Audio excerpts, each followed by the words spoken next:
estadounidense y el canciller ruso este viernes. El gobierno de Tonga dice que las olas de tsunami de 15 metros después de la erupción del volcán golpearon fuertemente algunas de las islas y destruyeron todas las casas.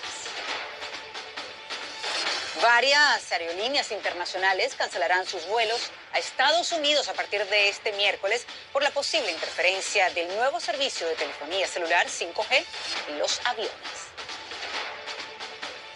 Goldman Sachs vaticina que el precio del barril de petróleo pudiera llegar a los $100 este año y continuar subiendo en el 2023. Vamos a estar hablando acerca de eso y mucho más. ¿Qué tal? Les saluda María Alejandra Requena. Bienvenidos a Panorama Mundial. Comenzamos.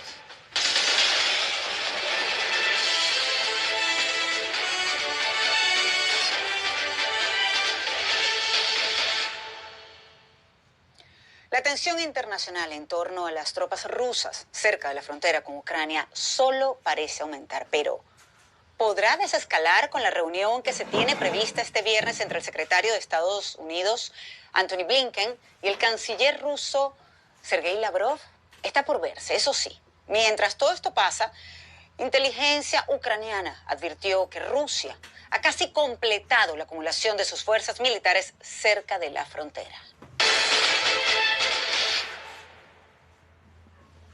Según el Ministerio de Defensa de Ucrania, Rusia tiene más de 127,000 soldados en la región y que la situación sigue siendo difícil. El informe de inteligencia de Ucrania asegura que Rusia está tratando de dividir y debilitar a la Unión Europea y a la OTAN. Pero tanto el bloque como el organismo han sido claros al advertirle a Putin que habría consecuencias si invade Ucrania. Y en medio de todo esto, como les comentaba, Blinken y su par ruso acordaron reunirse en Ginebra luego de las reuniones del secretario de Estado en Kiev y Berlín. Sí, hay acusaciones, hay movilizaciones militares de Rusia. El diálogo se mantiene entre las partes aparentemente y José Levi nos trae el informe desde Jerusalén.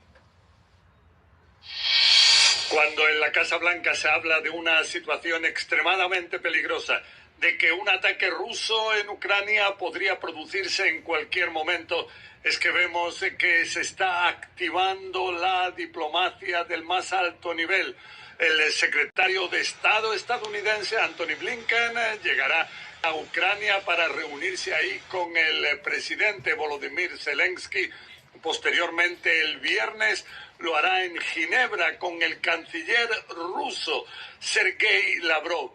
Lo que va a intentar conseguir Antony Blinken es garantías de que va a haber una desescalada por parte de Rusia que permita la retirada de tropas de la frontera con Ucrania y de alguna manera calmar la realidad. En la OTAN se muestran dispuestos a enviar distintos documentos en los cuales se destaque cuáles son los compromisos de esta alianza atlántica y también se destaque la necesidad de continuar con la diplomacia. De su parte, Sergei Lavrov quiere garantías concretas de que la alianza atlántica no se va a extender hacia el lado oriental de Europa, cerca de las fronteras de Rusia, también de que Ucrania nunca integrará esta OTAN. Según dice Sergei Lavrov, es su país el que se siente amenazado. Nosotros no amenazamos a nadie, pero escuchamos amenazas contra nosotros. Esperamos que todo esto refleje las emociones que provocan ciertas fuerzas dentro del campo de los países occidentales. Nos guiaremos por pasos y hechos concretos. Todo esto cuando vemos que tropas rusas están realizando ejercicios de francotiradores muy cerca de la frontera con Ucrania.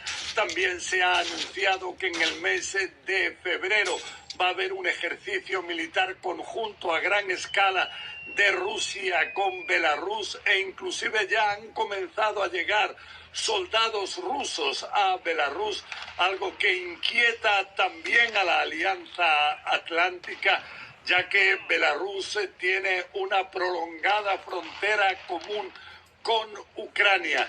Junto a esto vemos que en Estados Unidos están viendo qué tipo de armas podrían suplir a Ucrania para de esta forma crear un poder disuasivo que impida que Rusia pueda intentar invadir ese país. Ya Gran Bretaña ha comenzado a enviar misiles antitanque, pero en cualquier caso, analistas coinciden en que mucho depende de lo que decida en los próximos días el presidente ruso, Vladimir Putin.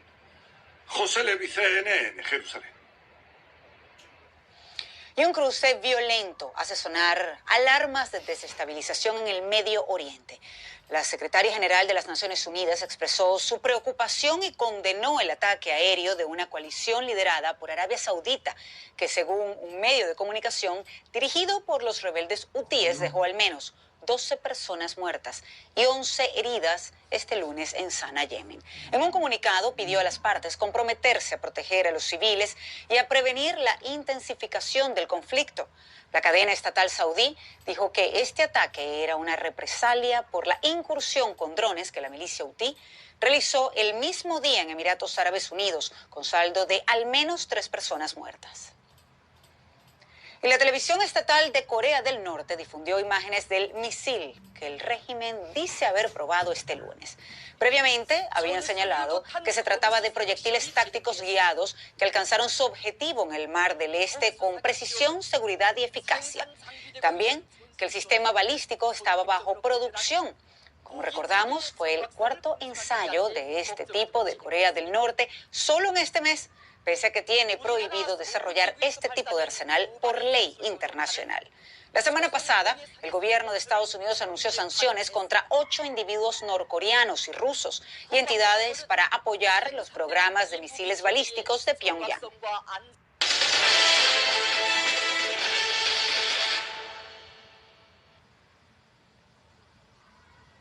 Comienzan a surgir las primeras imágenes desde las calles de Tonga durante el tsunami generado por la gran erupción de un volcán submarino de este sábado.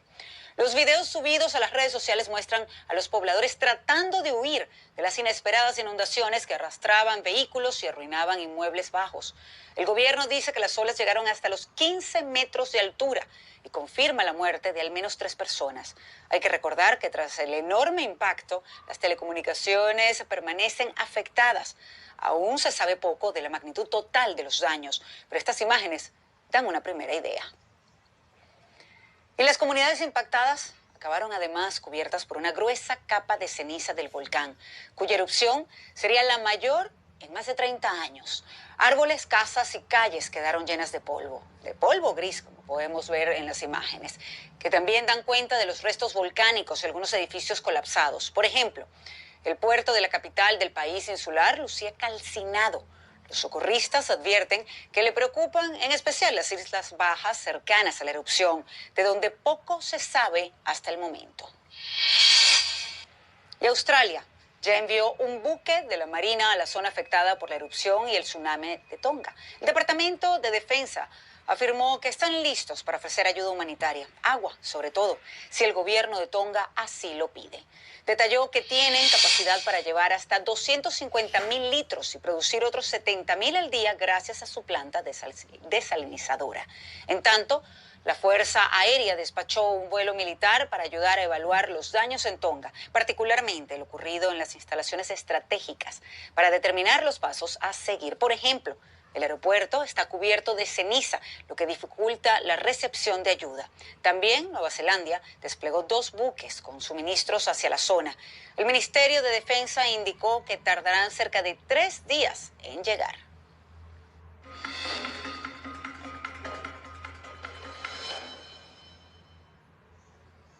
El doctor Anthony Fauci, director del Instituto Nacional de Alergias y Enfermedades Infecciosas de Estados Unidos, dijo este lunes que aún es demasiado pronto para saber si la rápida propagación de la variante Omicron hará que el COVID-19 pase de la fase pandémica a una fase endémica más manejable. Fauci agregó que eso solo ocurriría si no aparece otra variante que eluda la respuesta inmune generada por la variante anterior. Recordemos que si una enfermedad es endémica, tiene una presencia constante entre la población, pero no afecta a tantas personas como una pandemia. Así que vamos con Ana María Mejía, que nos acompaña desde Miami. Ana María, muy buenas noches. Gracias por estar con nosotros en Panorama Mundial. ¿Y qué nos puedes decir hoy? ¿Cómo está el panorama este martes?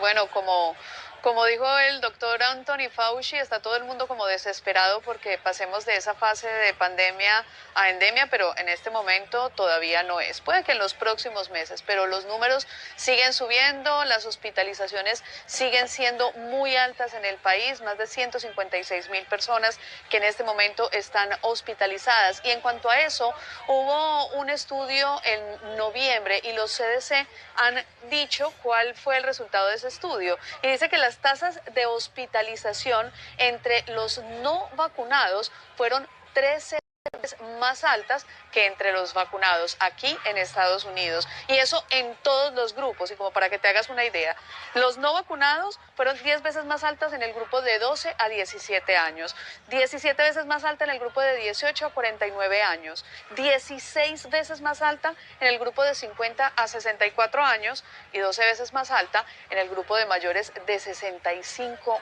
años, por lo cual las autoridades siguen haciendo énfasis a aquellas personas que no se han vacunado, que lo hagan. Es una forma de llegar un poco más rápido a esa necesidad que tenemos todos de que ya no sea pandemia, sino endemia.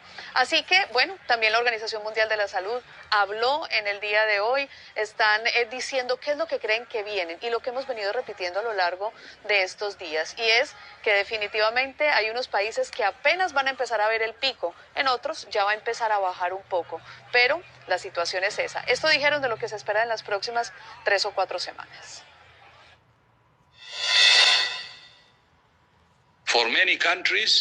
Para muchos países, las próximas semanas siguen siendo realmente críticas para los trabajadores de la salud y los sistemas de salud. Insto a todos a hacer todo lo posible para reducir el riesgo de infección para que puedan ayudar a aliviar la presión del sistema. Ahora no es el momento de rendirse y ondear la bandera blanca. Now is not the time to give up. María Alejandra, nosotros en este momento estamos en Ocean Drive, que es esta vía icónica y de tantos turistas aquí en el sur de la Florida, aquí en Miami. Pues bien, esta vía, recordemos que fue cerrada en marzo del año 2020 y se anunció que sería reabierta para los carros en el próximo 24 de enero, o sea, ya en pocos días. Todo esto a pesar del alto flujo de contagios que hay aquí en el sur de la Florida, porque la habían cerrado y la habían puesto solamente peatonal para poderle permitir a los restaurantes y a los lugares que quedan acá cerca poder sacar las sillas, las mesas y demás para pues que no se vieran tan afectados con todo lo que ocurrió en la pandemia. Y ahí te voy a dejar con un dato adicional, y es el que tiene que ver con las pruebas que anunció la administración del presidente Joe Biden. Pues bien, se suponía que mañana era el lanzamiento, pero a partir de hoy ya la gente puede pedir estas pruebas caseras, las puede pedir o por correo, y han dicho que también van a habilitar un número telefónico para que de cada casa, de cada hogar, pidan máximo 4 pruebas caseras que serán completamente gratis. Esto de los 1.000 millones de pruebas que compraron para poder abastecer a cada uno de los hogares. Y te aviso, Ana María, cuando me llegue, porque ya las pedí. Yo fui una de esas que vivimos aquí en Estados Unidos, que el día de hoy aprovechó e hizo su pedido en el correo de esas pruebas de COVID-19. También soy de esas que quiere que se termine esta pandemia. Dios mío, ¿hasta cuándo? Pero gracias, Ana María, por acompañarnos con tanta información. Como siempre, un gusto tenerte en Panorama. Muchas gracias. ¿Y por qué queremos que termine rápido? Ustedes saben las razones, pero por ejemplo en Hong Kong, exactamente, fíjense lo que van a hacer las autoridades. Informaron que le van a aplicar la eutanasia a unos 2,000 pequeños animales. ¡Qué horror! ¿Por qué? Debido a que podrían transmitir COVID-19 a humanos. Este martes los funcionarios afirmaron que unos 11 hámster de una tienda de mascotas dieron positivo a una prueba preliminar. Según el gobierno local, los animales fueron importados desde Países Bajos en 2 lotes, uno en diciembre y el otro en enero. Por el momento, la importación de pequeños animales quedó suspendida. Terrible esto.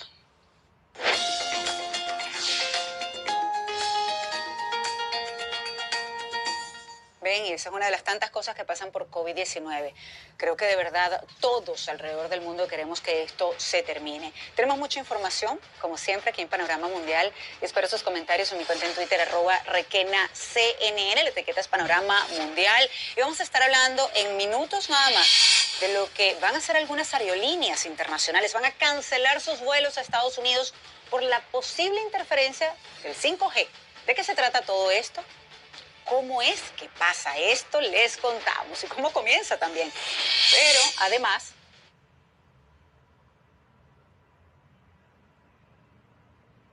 nuevamente asesinan a un periodista en México.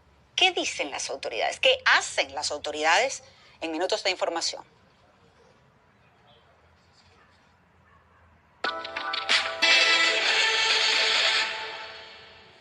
AT&T, casa propietaria matriz de CNN y Verizon, anunciaron el martes que retrasarían la activación de 5G en algunas torres alrededor de los aeropuertos.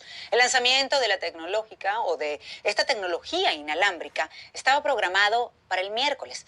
Por su parte, varias aerolíneas internacionales anunciaron que cancelarán sus vuelos a Estados Unidos por la posible interferencia de este nuevo servicio de telefonía celular. Y es Gustavo Valdés quien nos trae el informe. La promesa de la red 5G es velocidad impresionante de Internet que permitirá mayor conectividad, no solo en teléfonos móviles, sino en cualquier aparato conectado a esa red, siempre y cuando tengan el equipo adecuado. Pero la tecnología podría afectar el despegue y aterrizaje de aviones. Cuando se establecen cerca de las pistas, las señales de 5G pueden interferir con equipo clave de seguridad que ayuda a los pilotos a despegar y aterrizar cuando hay mal tiempo, advierte la aerolínea United en un comunicado en el que pide al gobierno estadounidense restricciones en la implementación de 5G cerca de aeropuertos. United es parte de un grupo de 10 aerolíneas que enviaron una carta a la Casa Blanca y a las agencias federales reguladoras de aviación y comunicaciones pidiendo un retraso en la implementación de la tecnología que está programada a entrar en vigor este miércoles, luego de un retraso de 2 semanas a petición de las aerolíneas, al que accedieron las empresas Verizon y AT&T, esta última propietaria de la empresa matriz de CNN. 5G promete velocidades hasta 10 veces más rápidas comparadas con 4G y ya funciona en varias partes del mundo, incluido en Estados Unidos. Pero en su versión actual en este país es poca la diferencia entre los dos servicios porque no se han activado los nuevos transmisores. Las aerolíneas piden que se establezca una zona de 3.2 kilómetros alrededor de los aeropuertos sin servicio de 5G.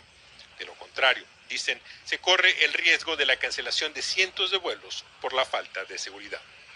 Verizon y AT&T anunciaron que, de manera voluntaria, retrasarán la implementación de 5G en varios aeropuertos del país, pero también criticaron a las agencias federales encargadas y a las aerolíneas por no haber podido encontrar una solución a este problema, como dicen, lo han hecho otros 40 países. El problema es que la frecuencia de los nuevos transmisores es cercana a la que se utiliza en el radar que ayuda con la altitud de los aviones. La Agencia Federal de Aviación dijo el lunes que continúan trabajando para asegurarse que no cause problemas mayores en la industria. Gustavo Valdés, CNN, Atlanta. Y la Comisión Selecta de la Cámara de Representantes que investiga el ataque al Capitolio del pasado 6 de enero citó este martes a Rudy Giuliani y a otros 3 hombres cercanos al expresidente Donald Trump. El presidente de la comisión señala en un comunicado que Giuliani fue una figura central en el intento fallido del expresidente Donald Trump de anular las elecciones de 2020. El abogado de Giuliani, Robert Costello, dijo a CNN que esto se trata de un teatro político, ya que su cliente aún no ha recibido el citatorio y la comisión no ha buscado la colaboración voluntaria con el exalcalde de Nueva York. Costello agregó que es difícil de creer que la comisión vaya a conseguir alguna información sustantiva. Y el FBI y los departamentos de policía de varios países europeos y Canadá dieron de baja a 15 servidores que fueron utilizados en lo que llamaron grandes ciberataques internacionales, según informaron las agencias internacionales esta semana. Europol, la agencia de la Unión Europea para la Cooperación Policial, dijo que un análisis de los servidores reveló que más de 100 organizaciones de negocios estaban en riesgo de ser hackeadas por cibercriminales. La acción policial conjunta involucró a agentes especializados de Alemania, Reino Unido, Ucrania y otros 7 países.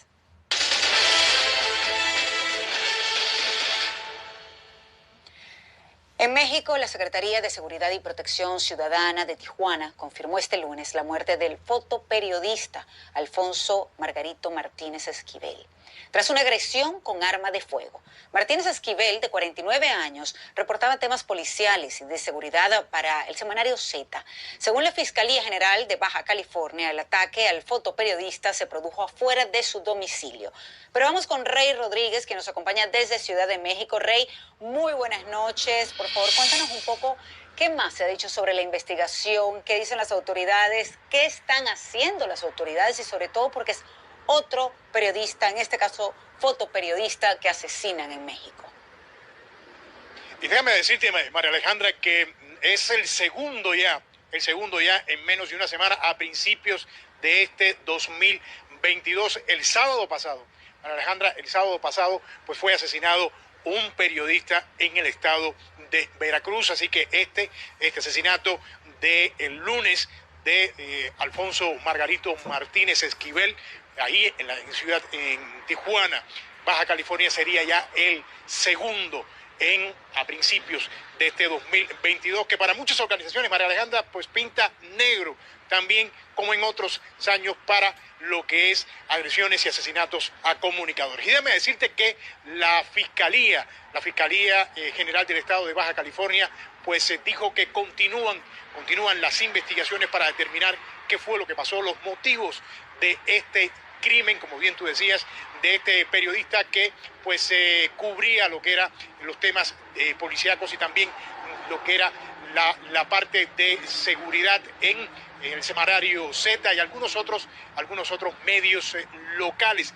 La Fiscalía dice que puede haber sido un ataque directo. Sin embargo, dijo que es muy temprano para adelantar los motivos que originaron este crimen. Eso fue hoy en la mañana, pero también hoy en la mañana el presidente Andrés Manuel López Obrador habló del tema, María Alejandra, y bueno, una reportera ahí en su conferencia de prensa le preguntó al presidente por qué todavía siguen siendo vulnerables los periodistas aquí en México, eso por una parte, y también le dijo que cuáles eran las garantías que tenían estos periodistas trabajando aquí en el país. El presidente no respondió directamente a esta pregunta, pero sí dijo que el próximo jueves darían más detalles sobre las investigaciones que se llevan a cabo, tanto para el asesinato allá en Tijuana como para el otro periodista en Veracruz. Escuchemos parte de lo que dijo el presidente hoy en la mañana. Pasado mañana, que es el informe sobre seguridad, se van a hablar sobre estos casos, o sea, sobre los móviles, sobre el por qué estos asesinatos. Ahora, al contrario, hay dos cosas distintas. Una, que no se persigue a nadie desde el Estado, como era antes. Y ojalá y eso lo acepten. Y lo otro que nos hace diferentes es que no se permite la impunidad. Para Alejandra y para organizaciones como Reporteros Sin Frontera, pues esta violencia contra los periodistas pues es provocada por varias razones.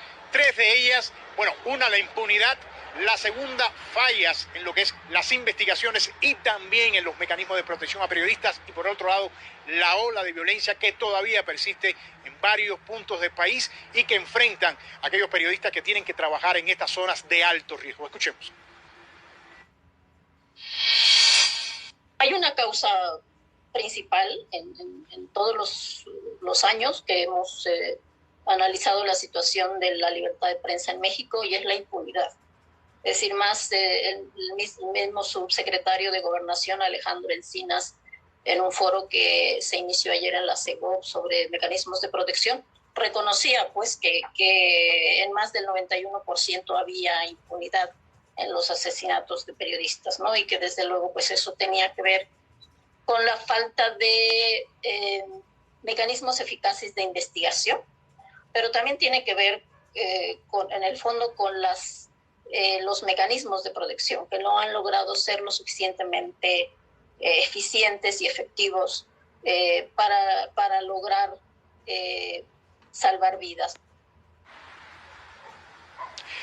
Fíjate que, María Alejandra, que justamente el subsecretario de Gobernación, Alejandro Encinas, en este foro que hablaba Reporteros Sin Frontera, dijo que ante esta problemática es necesario revisar la actual ley de protección a defensores de derechos humanos y periodistas, porque continúan estas agresiones y prevalece, como bien decía, los de Reporteros Sin Frontera, prevalece la impunidad. No dio en este foro que fue ayer, estas declaraciones que fueron de ayer, no dio cifras de cuántos periodistas fueron asesinados el año pasado. Sin embargo, conteos de la organización Reporteros Sin Fronteras dan cuenta de 10 periodistas que fueron asesinados en 2021. Y bueno, ahora, en inicio de este año, ya van 2.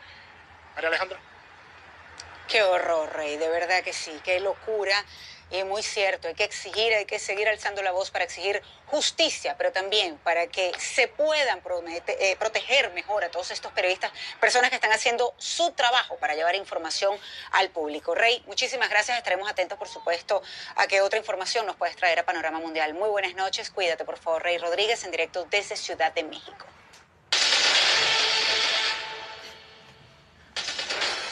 El Instituto Nacional de Defensa Civil de Perú informó que el derrame petrolero en Ventanilla, parte de la provincia del Callao, cerca de Lima, ya está controlado. El comunicado detalla que el incidente ocurrió este sábado durante el proceso de descarga de crudo de la refinería La Pampilla, una empresa operada por Repsol. La refinería alega que el derrame fue debido a la violencia del oleaje por la erupción del volcán submarino cerca de Tonga. El Ministerio de Salud de Paraguay informó este martes que el presidente de la nación, Mario Abdo, dio positivo a la prueba de COVID-19. El ministerio agregó en un mensaje publicado en Twitter que el presidente se encuentra con síntomas leves y en aislamiento. Las autoridades de salud informaron el domingo que el presidente ya había suspendido sus actividades presidenciales luego de que la primera dama se contagiara. En Colombia, Ingrid Betancourt anunció que buscará nuevamente la presidencia del país. La excongresista dijo que participará en la consulta presidencial de la coalición Centro Esperanza, que se realizará en marzo. Betancourt, quien fue candidata presidencial en 2002, fue secuestrada por las FARC en febrero de ese mismo año y liberada 6 años más tarde durante una operación del ejército. Escuchemos parte de sus palabras. Y estoy aquí para anunciarles que voy a participar en la consulta del 13 de marzo, que voy a ser parte de esta coalición de Centro Esperanza como candidata a la presidencia y que voy a trabajar desde este instante, sin descanso, de sol a sol, para ser su presidente. Y cuando regresemos a Panorama Mundial, señores, apretarse el cinturón, porque los precios del barril del petróleo pudieran llegar a $100 este año.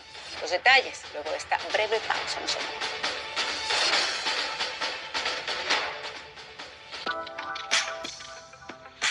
El final de la erupción, el volcán de La Palma sigue dando vestigios de vida volcánica. El Instituto Geológico y Minero de España sigue registrando mineralizaciones, temperaturas y estabilidad de diferentes cráteres causados por la erupción que no ha dejado de monitorear. Las autoridades señalan que aún se encuentran fumarolas con magma a pocos metros de la entrada o salida, donde las temperaturas son superiores a los 800 grados Celsius. También se observa salida de gases como dióxido de azufre y cloruro de hidrógeno en altas concentraciones. El instituto señala que la continua desgasificación es peligrosa para la población, por lo que es necesario dejar que el magma se enfríe y deje de emitir gases tóxicos.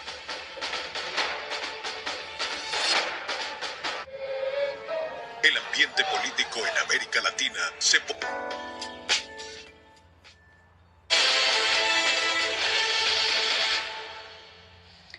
El Banco de Inversión y de Valores Goldman Sachs advirtió que los precios del petróleo alcanzarán los $100 por barril a finales de este año y que seguirán subiendo en el 2023. Según la firma, esta alza estaría impulsada por fundamentos sólidos en el mercado petrolero, un déficit muy grande en la oferta, así como la disminución de producción de la OPEP y sus aliados y una baja de inversión en el crudo. También señaló que los inventarios de petróleo de las economías avanzadas caigan a su nivel más bajo desde el año 2000.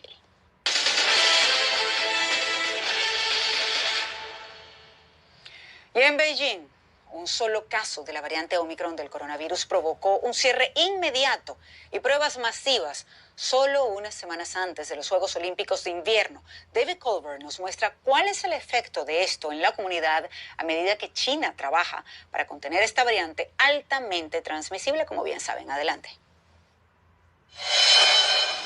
La variante Omicron del coronavirus quebrantó las fronteras de Beijing. Un solo caso ha puesto a la ciudad sede de los Juegos Olímpicos de Invierno en alerta máxima. La política de cero COVID-19 de China no tiene excepciones. En la ciudad capital se activan bloqueos inmediatamente, junto con un estricto rastreo de contactos. Los funcionarios de la salud de China han publicado el historial de viaje reciente de la persona infectada, comenzando por su casa. Conducimos por el barrio de Beijing donde vive la mujer diagnosticada con la variante Omicron del coronavirus. Recuerden que las autoridades de la salud dicen que esto se ha activado solo por un caso, al menos por ahora. Aquí vamos. Puedes ver aquí que esta es una de las entradas y salidas. Está cerrado. Pusieron estas grandes barreras azules para evitar que la gente entre y salga. Los vecinos de la mujer tienen permitido tomar algo de aire fresco, pero están en confinamiento adentro del edificio. Su basura se amontona y están esperando que lleguen equipos de eliminación especialmente designados para llevarse la basura. Muchos negocios cercanos al área están cerrados. La mujer que dio positivo por COVID-19 vive a 15 minutos en auto del Parque Olímpico. No es solo donde ella vive que las autoridades de la salud han bloqueado la zona, también donde trabaja, que resulta ser en un banco dentro de este edificio. Así que en el frente pueden ver, tienen estas carpas azules instaladas donde la mayor parte del tiempo harán pruebas y procesamiento de datos antes de que finalmente puedan declararlo lo suficientemente seguro como para reabrir. Pero si creen que son solo un montón de oficinas vacías, miren más cerca. Es el personal de control de COVID-19. Están entrando con cajas grandes. Y dentro de las cajas, ¿pueden leer eso? Almohadas, ropa de cama. Las personas realmente han sido aisladas en el trabajo y estos suministros podrían hacer su estancia un poco más cómoda, para lo que pueden ser días en los que les realizarán pruebas de COVID-19. La variante Omicron del coronavirus no solo está en Beijing. Hay casos también surgiendo en otras ciudades chinas, Shanghai incluido. Las redes sociales muestran cierres rápidos atrapando a compradores en una tienda. Afuera de este centro comercial, una publicación muestra a esta mujer atravesando un estado emocional. Quería cargar al niño, que la estaba mirando detrás del vidrio. Aún no está claro cuándo se reunieron la mujer y el niño. Los funcionarios mantuvieron el centro comercial cerrado durante 2 días mientras testearon a los que estaban adentro y de realizar una limpieza profunda antes de reabrir. Suena extremo, pero la mayoría en Internet está expresando su apoyo a estos esfuerzos estrictos de contención. A menos de 3 semanas para los Juegos Olímpicos, los brotes recientes han dejado en aislamiento a 20 millones de personas en sus hogares. Otros van en autobús a una cuarentena centralizada. Los medios estatales muestran estos campamentos improvisados construidos en apenas unos días. Las pruebas masivas son una constante. De nuevo en Beijing, hice la fila para mi prueba de COVID-19 que es programada regularmente. Test number 97. Done. Pero si creen que las medidas extremas han paralizado la vida aquí, la mayoría de la gente que no viaja puede decir lo contrario. El domingo multitudes vinieron a este popular lago de Beijing congelado justo a tiempo para los Juegos de Invierno. Las familias disfrutando del frío y los funcionarios aparentemente confiados en que mantendrán el COVID-19 bajo control. David Colbert, CNN. Y cuando regresemos a Panorama Mundial, los deportes. Seguimos hablando de los Juegos Olímpicos de Invierno y nuestra compañera Elizabeth Pérez conversa con una latinoamericana que buscará hacer historia en Beijing.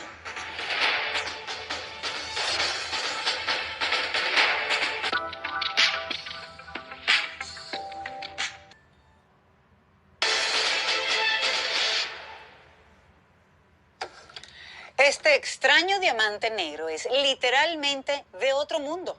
¿Por qué lo decimos?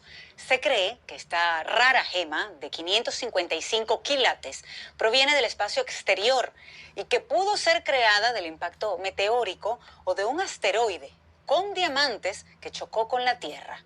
Fue develado por la casa de subastas Sotheby's, Dubái, y espera que sea vendido por al menos $6,8 millones cuando sea subastado en Londres en febrero. Pero antes será exhibido en Dubái y Los Ángeles. Se sabe, por cierto, que los diamantes negros pueden fecharse entre 2.600 y 3.800 millones de años y contienen pequeñas cantidades de nitrógeno e hidrógeno, dos elementos presentes en el espacio, así como osbornita, un mineral presente en los meteoritos.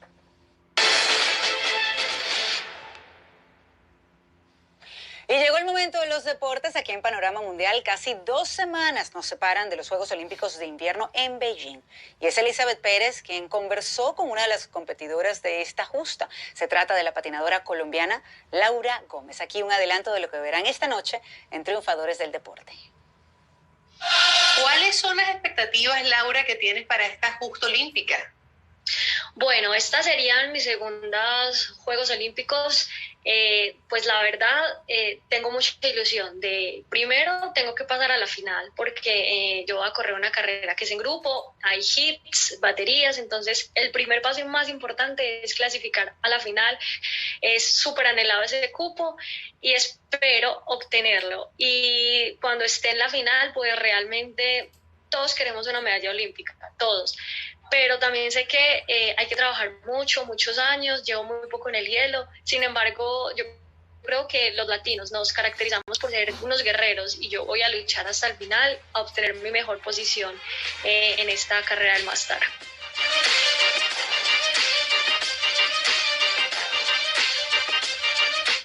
Como bien dices, tienes esa experiencia de haber participado en los Juegos Olímpicos de Invierno anteriores en 2018 en Corea del Sur. ¿Cuál fue el mayor aprendizaje que te dejaron esos Juegos, teniendo en cuenta que era tu primera justa olímpica y que quedaste a tan solo 1 punto o 61 centésimas de meterte en la final?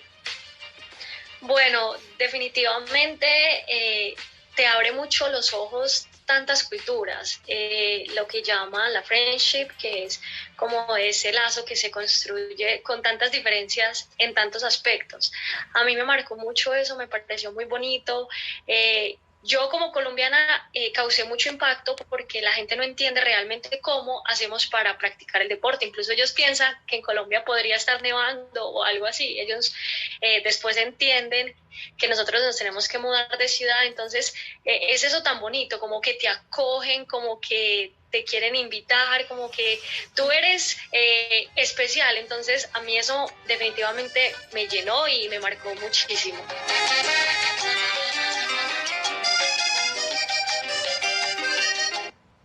Es que es especial, así que no se pierdan esta entrevista completa en una nueva edición de Triunfadores del Deporte con la patinadora colombiana Laura Gómez.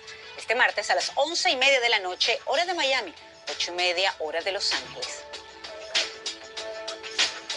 Y ya nosotros regresamos con más de Panorama Mundial, no se mueva.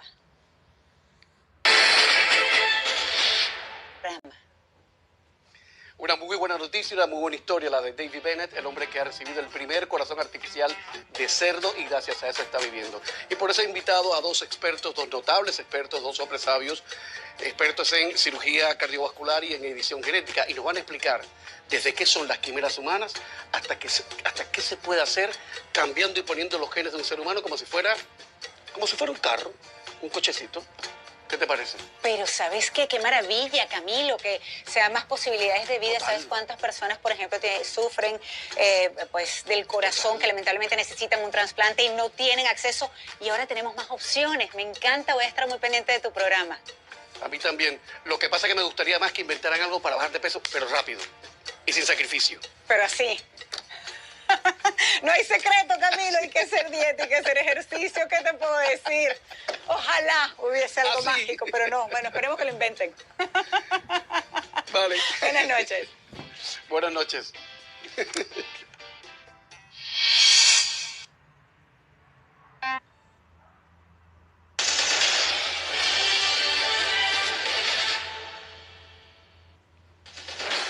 Sus comentarios en mi cuenta en Twitter, @reque.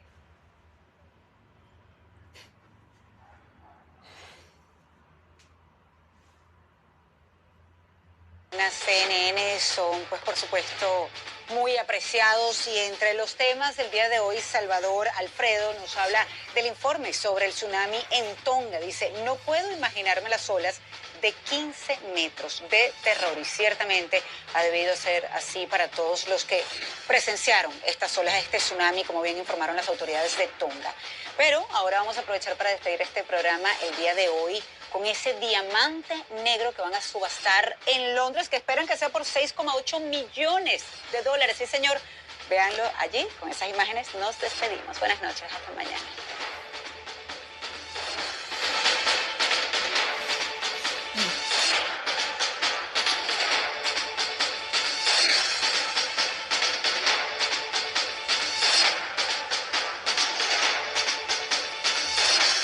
Soy Gonzalo Alvarado, CNN Los Ángeles.